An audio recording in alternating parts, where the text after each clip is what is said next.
આજે તમારે શેનું પેપર હતું? કાગળનું. એમ ન હોય, ગણિતનું પેપર હતું આજે. અચ્છા, ગણિતનું. કેવું હતું ગણિતનું પેપર? લંબચોરસ આકારનું. એલા ભાઈ તું બંધ થા ને. કેમ ઈ તાર માસ્યાઈ થાય છે?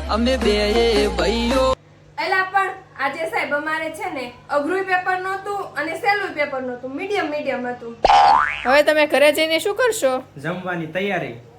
બપોરા તો કરવા પડે ને. તો હવે તમારે વેકેશનમાં શું કરવાનો પ્લાન છે? મામાના ઘરે જઈને મામાને લૂસી નાખવાનું છે. તો તમારે ભણવાનું પૂરું થઈ જાય પછી તમે શું કરવા માંગો છો? પછી તો હું લગ્ન કરવા માંગુ છું. અરે એમ નહીં, નોકરી કરવા માંગો છો કે બિઝનેસ? અરે સાહેબ, ધંધો તો 2 નંબરનો જ કરવાનો ને, નકર પેઢી ઉઠી જાય વાહે.